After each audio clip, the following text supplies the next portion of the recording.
বিরিয়ানি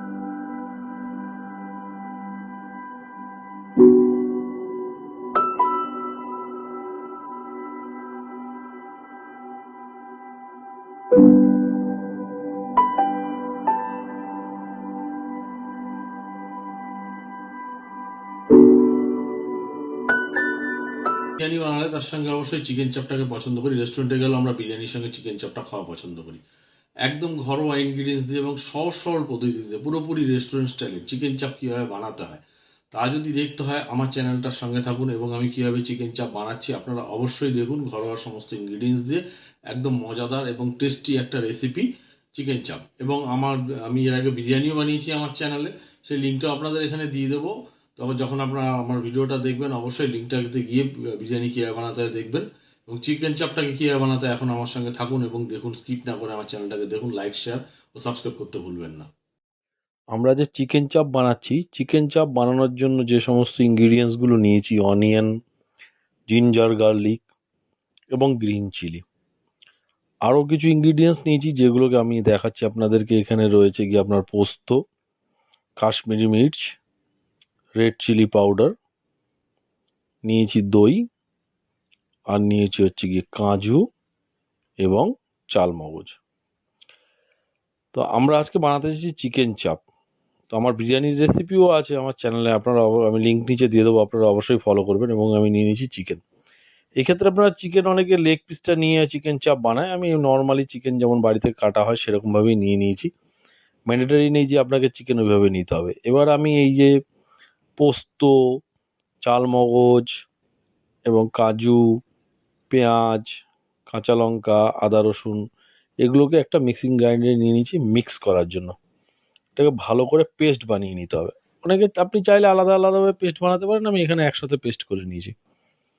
তো যেটা বলছিলাম যে চিকেন চাপ আমরা আজকে বানাতে যাচ্ছি। আমার চ্যানেলের সঙ্গে আপনারা অবশ্যই যুক্ত থাকুন এবং আমার এই রেসিপিটাকে দেখুন। একদম আমি সহজ সরল ঘরোয়া পদ্ধতিতে বানিয়েছি এবং পুরো রেস্টুরেন্টের স্টাইলে আপনি পাবেন টেস্টটা।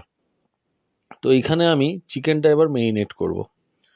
তো আমি নিয়ে নিয়েছি হচ্ছে আপনার রেড চিলি পাউডার, কাশ্মীরি মির্চ, যেগুলো ছিল, যে ইনগ্রিডিয়েন্টসগুলো আমি আপনাকে দেখিয়েছিলাম, সেই ইনগ্রিডিয়েন্টসগুলো, আপনাদের দেখানো ইনগ্রিডিয়েন্টসগুলো সব নিয়েছি। এবং সঙ্গে আমি নিয়ে নিয়েছি কি পেস্ট এবং দইটা। তো দেখতে পাচ্ছেন আমি দইটাকে নিয়েছি এবং পেস্টও নেবো এর সাথে। তো যেটা বলছিলাম আর কি, ঘরোয়া পদ্ধতিতে আমি পুরো বানাচ্ছি এবং পুরো রেস্টুরেন্ট স্টাইলে, এবং খুবই সুন্দর একটা মানে সুস্বাদু ডিশ, যেটা আপনাদের সবার পছন্দ হবে এবং খুব সহজ পদ্ধতিতে বাড়িতে চিকেন চাপ বানানো যাবে। তো আমার চ্যানেলের সঙ্গে আগে করেই বলছি যে একটু যুক্ত থাকুন। দেখতে পাচ্ছেন যে পেস্টটা করেছিলাম, সেই পেস্টটাও নিয়ে নিচ্ছি এখানে। তো আমার চ্যানেলের সঙ্গে অবশ্যই যুক্ত থাকুন, কেননা আমার নতুন নতুন রেসিপিগুলোকে দেখার জন্য এবং সহজ সরল পদ্ধতিতে যে কোনো রান্নার রেসিপি বাড়িতে রেস্টুরেন্ট স্টাইলে বানানোর জন্য। আমি এবার এটাকে ভালো করে মিক্স করে নিচ্ছি, সুন্দর করে চিকেনগুলোকে মেরিনেট করার জন্য রেডি করছি। তো এই ক্ষেত্রে আমি বলবো যে যে আমি যে এই যে চিকেন চাপটা বানাচ্ছি, চিকেন চাপটা বানাতে খুব একটা রকেট সায়েন্স লাগবে না আপনাদের, নর্মালি চিকেন চাপ হয়ে যাবে। তো এবার আমি নিয়ে নিয়েছি একটা ননস্টিকি কড়াই, তার মধ্যে আমি কিছু তেল নিয়ে নিয়েছি।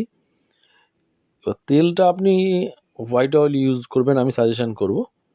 এবার তেলটাকে ভালো করে গরম হয়ে গেলে তার মধ্যে আমি দেবো গিয়ে ইনগ্রিডিয়েন্টসগুলো দেখাচ্ছি আমি কি কি দেবো। তো অবশ্যই তেলটাকে ভালো করে হিট করে নেবেন। তেলটা ভালো করে হিট হয়ে গেলে আমি এর মধ্যে নেব গিয়ে হচ্ছে এলাচ, দারচিনি, লবঙ্গ এবং গোটা শুকনো লঙ্কা। এটাকে একটু ভালো করে ফোড়ন দিয়ে গরম করে নেব। গরম হয়ে গেলে এর মধ্যে যে আমরা মেরিনেশন করে যেটাকে রেখেছিলাম, এই মেরিনেশনটাকে আমরা রেখেছিলাম 2 ঘন্টা। তো 2 ঘন্টার মতো মেরিনেশন করে রাখলেই ভালো, আর যত বেশি করে রাখতে পারবেন তত ভালো। এইবার এটাকে সুন্দর করে কুক করতে হবে, এটা আমাদের মাথায় রাখতে হবে।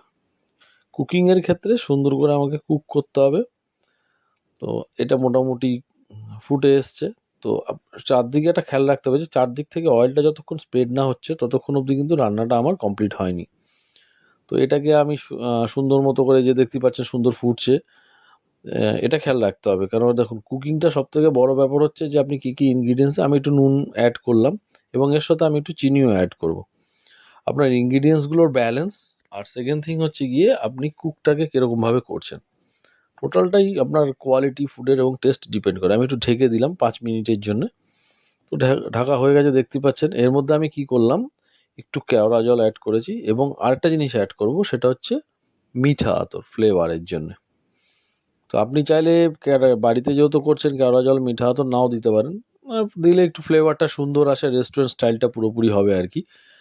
তো আমি এখানে মিঠা আতর কেওড়া জল দুটো ইউজ করে নিয়েছি। আমার দেখতে পাচ্ছেন চারদিক থেকে অয়েল কিন্তু স্প্রেড করা শুরু হয়ে গেছে, তার মানে আমার কুকিং তো থাকুন এবং আমার নতুন নতুন রেসিপিগুলোকে দেখুন এবং লাইক এবং শেয়ার করতে ভুলবেন না। আমাদের চিকেন চাপ রেডি খাবারের জন্য। এবার বিরিয়ানি নিন কিংবা রুমালি রুটির সাথে আপনি গরম গরম খান। চ্যানেলটাকে অবশ্যই সাবস্ক্রাইব করুন, লাইক করুন এবং শেয়ার করুন। ভালো থাকবেন, সুস্থ থাকবেন। আবার একটা নতুন রেসিপি নিয়ে আপনাদের কাছে উপস্থিত হব।